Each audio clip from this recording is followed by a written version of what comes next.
Moore's law, the famous prediction that the number of transistors that can be packed onto a microchip will double every couple of years, has been pumping into basic physical limits. These limits could bring decades of progress to a halt unless new approaches are found. One new direction being explored is the use of atomically thin materials instead of silicon as the basis for new transistors. But connecting those 2D materials to other conventional electronic components has proved difficult. Now researchers at MIT, the University of California at Berkeley, the Taiwan Semiconductor Manufacturing Company and elsewhere have found a new way of making those electrical connections, which could help to unleash the potential of 2D materials and further the miniaturization of components, possibly enough to extend Moore's law at least for the near future. The findings are described in the journal Nature. The researchers say that they resolved one of the biggest problems in miniaturizing semiconductor devices, the contact resistance between a metal electrode and a monolayer semiconductor material. The solution proved to be a simple one, the use of a semi-metal, the element bismuth, to take the place of ordinary metals to connect with the monolayer material. Such ultra-thin monolayer materials, in this case molybdenum disulfide, are seen as a major contender for a way around the miniaturization limits now being encountered by silicon-based transistor technology.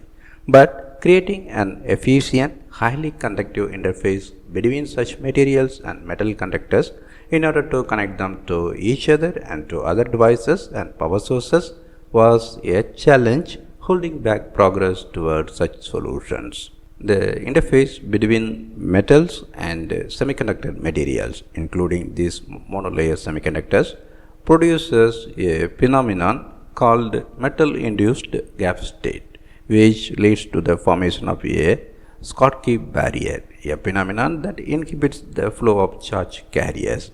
The use of a semi-metal whose electronic properties fall between those of metals and semiconductors, combined with proper energy alignment between the two materials, turned out to eliminate the problem.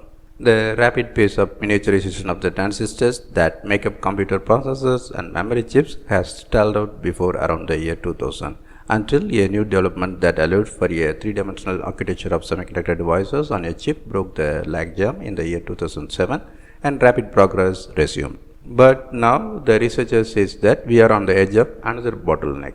So-called two-dimensional materials, thin sheets just one or a few atoms thick, meet all the requirements for enabling a further leap in miniaturization of transistors, potentially reducing by several times a key parameter called the channel length from around 5 to 10 nanometers in current cutting-edge chips to a sub-nanometer scale. A variety of such materials are being widely explored, including a whole family of compounds known as transition metal dichalcogonides. The molybdenum disulfide used in the new experiments belongs to this family. The issue of achieving a low resistance metal contact with such materials has also been hampering basic research on the physics of these novel monolayer materials. Because existing connection methods have such high resistance, the tiny signals needed to monitor the behavior of electrons in the material are too weak to get through. The researcher says that there are numerous examples coming from the physics side that call for a low contact resistance between the metal and a semiconductor. So it is a huge problem in the physics world as well. Figuring out how to scale up and integrate such systems at a commercial level could take some time and require further engineering. But for such physics applications, the researchers say the impact of the new findings could be felt quickly. In physics, many experiments can benefit from this technology immediately.